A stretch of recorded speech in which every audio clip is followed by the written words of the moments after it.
another wet piece of maple, and another gift. I've been asked lately about what I pay for my wood. A lot of times my wood's free. This is no exception. I had a friend that cut down a tree and he was giving the wood away. Fortunately, he cut pieces quite large and I was able to get a nice large piece out of it. This is a crotch piece. Tree was growing this way and this way, so you have a crotch in between. Looks like there's going to be some beautiful feathering grain there. It does have a little crack in it here. It doesn't go very deep, and over here, again, doesn't go very deep. But I'll be able to get at least a 12-inch bowl out of this. So we'll go ahead. It is wet because it's only been cut down for a couple weeks. So we'll rough turn it and then get it in the kiln. Now, just to give you an update, got it mounted on the lathe. I've been roughing it out. I had to start at about 160 RPM. I'm now up to 250. Once I get this gone, you see I've got this big mass here, nothing here, and nothing here. So once I get rid of that, it'll be more in balance. I'll be able to take speed up quite a bit. But just so you can see here, I'm pushing. Again, I'm very bad with measurements.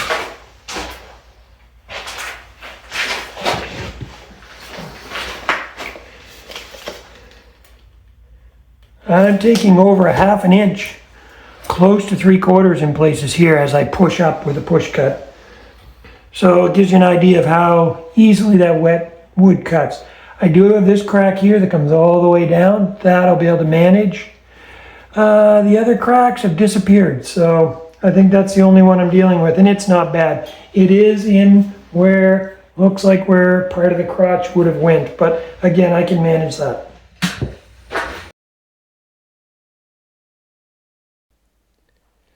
So I always like to show this. This is a wet bowl, and take a look at my sleeve. You'll see the accumulation of big, long shavings coming off. This wood is cutting very, very well, and I'm able to remove a lot of material even in a single pass.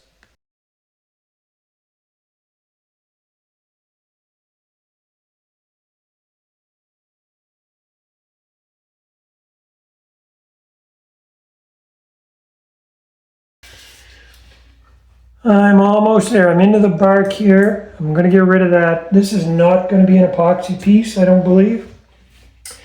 Obviously a little bit more here. So I'm going to just pick up here and take off probably a good inch up near the top.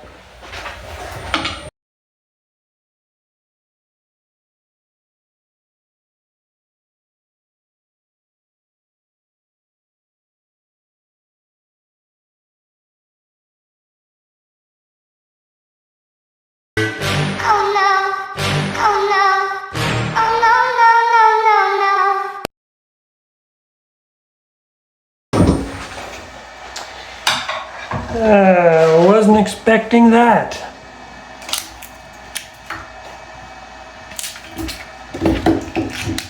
Remember that crack that I said I saw? Right there? That was there for a reason. It's gonna be a small bowl now.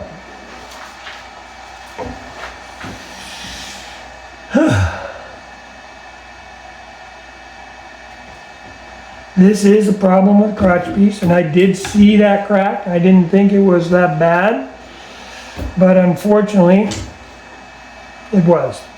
A little bit of dry rot in there now, I see. That's dry rot.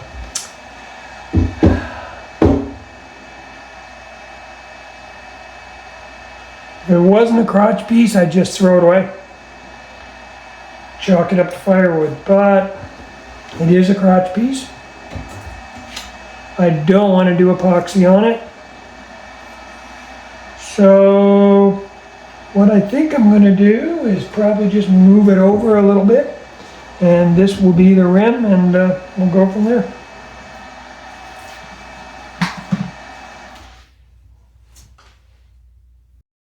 So off camera, I finished roughing out the bowl. You can see here that I left it a little thick, and I did that intentionally because this bowl is wet. It will have to go into my kiln for about a week, and it will go out of round. I'll have to return it back to the lathe and true it back up. That's the reason I left it a little thick. So this bowl has been in the kiln for 6 days, I believe, possibly 7. It took a long time to dry, I'm not sure why. It has gone out of round.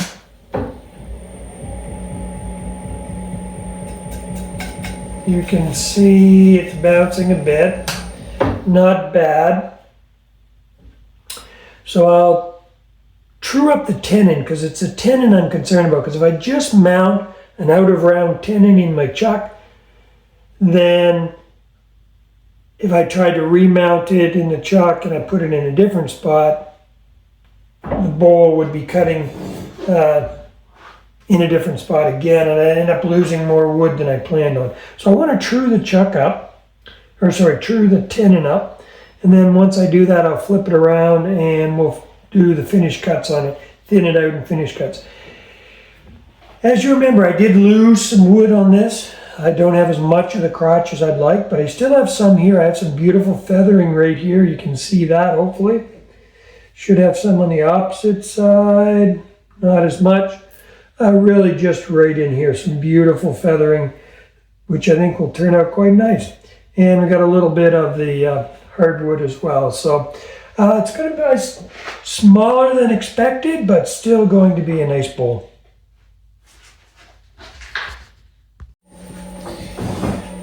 There, the chuck is straightened out. It's actually fairly balanced. I'm not going to have to take a lot off of it. I'll true out the outside first, and then we'll flip to the inside.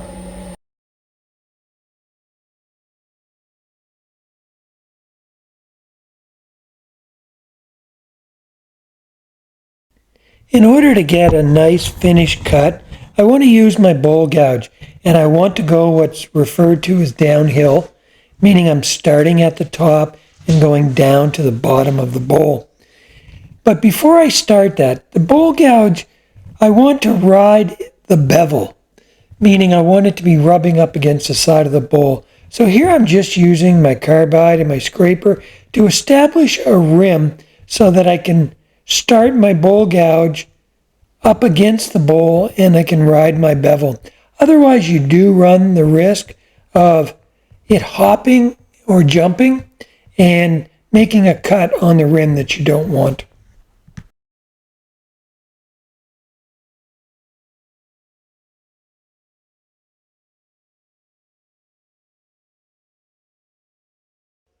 I know a second ago I mentioned cutting downhill. Now I'm cutting uphill, going from the bottom to the top. Generally, this doesn't give you as smooth of a surface, but sometimes it will work out okay. And you see the shavings coming off on my shirt. They are fairly fine, a bit lighter, and I'm actually getting a fairly smooth cut. So here I was just working to remove a little bit of the tear out.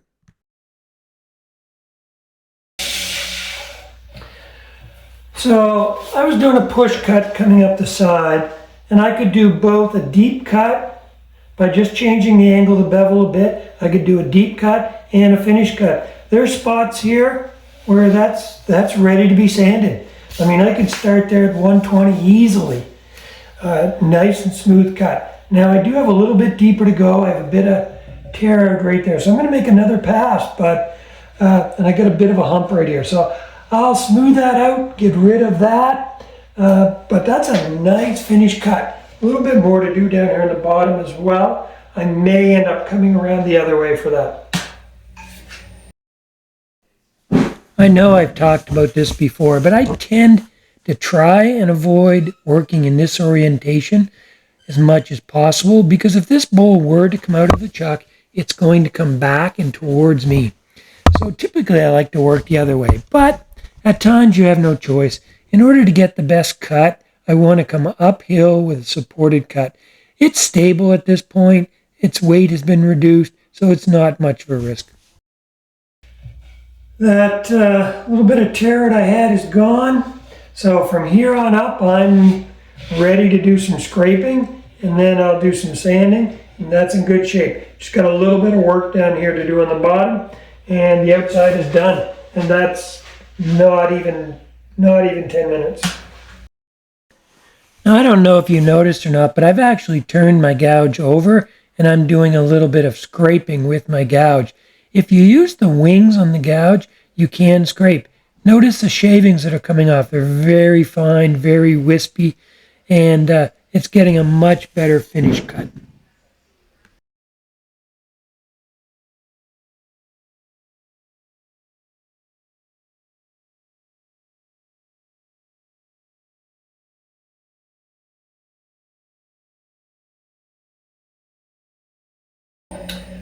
So on the bottom there's a lot of curvature. So I just play with the angle. I'm still riding my bevel, but I play with the angle so I'm getting a nice fine cut. And now I've got a surface there that's smooth. A little bit of scraping will remove a couple little lines I see there, but I'm in good shape. I'm going to just clean up the tenon a bit. Sorry, not the tenon, but the base. As I mentioned before in my channel, I typically leave a foot that's much larger, cut a mortise inside of that, which will make a rim, and then my tenon is inside of that, and the tenon gets removed at the end.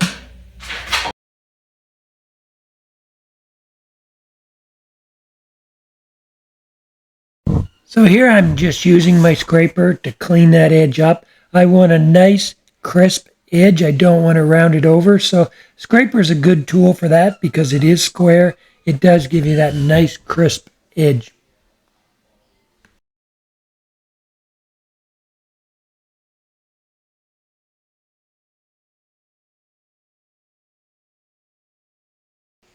So now I'm just passing it over with my negative rake scraper.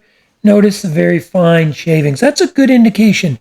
Generally, the finer the shavings on your tool, the finer the surface is going to be. A few minutes spent with a scraper will cut back on many minutes of sanding. So this bowl is not as big as I had hoped for. I missed a bit of that crotch piece.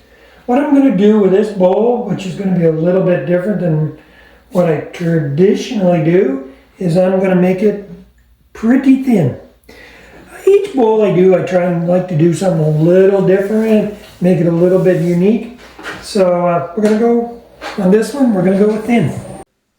So here I'm just using my carbide scraper, and that helps me establish the rim. The other thing that it does, which I like, is it allows me to just slowly get a little bit wider until I get what looks good for a final thickness. Once I have this rim established, then I'll be able to use my bowl gouge. Now, I'll tell you, there are some bowl turners out there that will turn very thin. Some people turn thin enough that it'll pass light. I'm not going that thin. I traditionally don't go that thin at all. Quarter of an inch, quite often. This is a lot less than that. We'll start here. We may go a bit thinner yet. Once I have that rim established, I can just use my bowl gouge, ride the bevel, and push right down the inside of the walls. Ideally, once I've removed a little bit of material, I want to try and get one sweeping pass right from the rim down to the bottom of the bowl.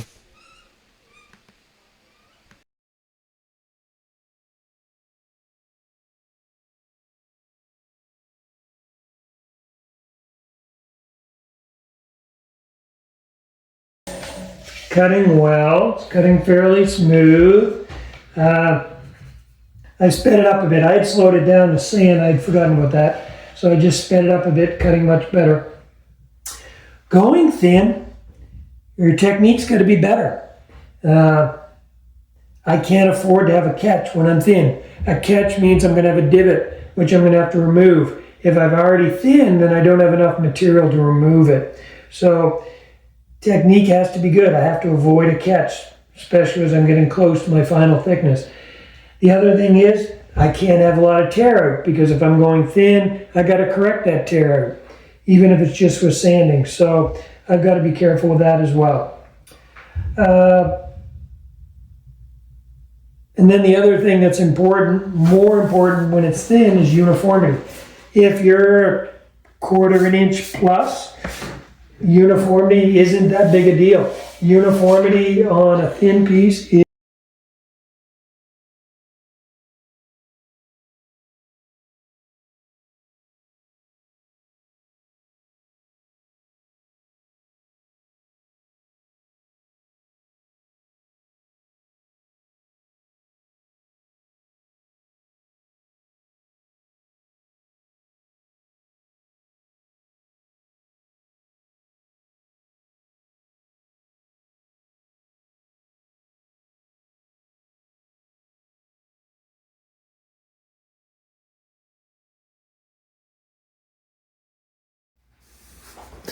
as much as I like to use my carbide tool in situations where I'm getting thin and I'm on the inside of a bowl, just because it's not impossible, but it's practically unheard of to get a catch with a carbide tool.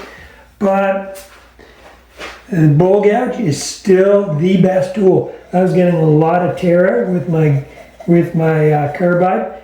I removed it with my bowl gouge. You do have to be careful. You do have to make sure. Again, it's technique, technique, technique. Your angle's good. You're removing a nice fine cut. But now I have down to here a sandable surface. A little bit of tear right here on some ingrain, but definitely sandable. And I'm getting pretty uniform. So I'm going to continue with this. Especially on these thin bowls, I stop often and measure the thickness. You can see the thickness calipers that I use here. As I slide down, watch the gap. You can see there near the bottom, it is getting a little bit thicker. So now I know that's where I have to do it. Make it a bit thinner. Coming down the walls, it was pretty uniform.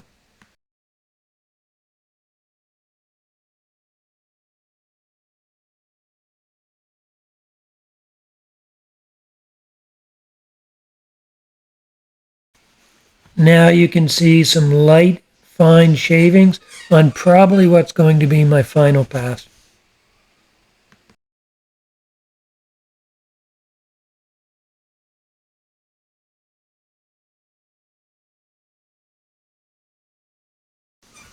So I don't show it all. I typically start sanding with 80 grit and work my way up to 600.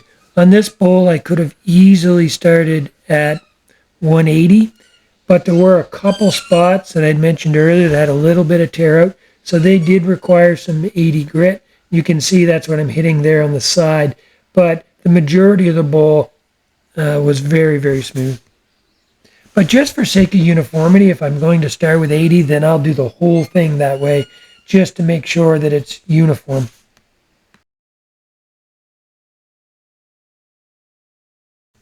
So for this bowl, I decided to use wipe-on poly for my finish. It's going to give you gloss, and it also gives you a nice smooth surface. Some people don't like the high degree of gloss. Leave a comment, let me know what your favorite finish is. But when I use wipe-on poly, I put the first coat on fairly heavy. It's going to soak in, so I want to make sure that I've got good coverage.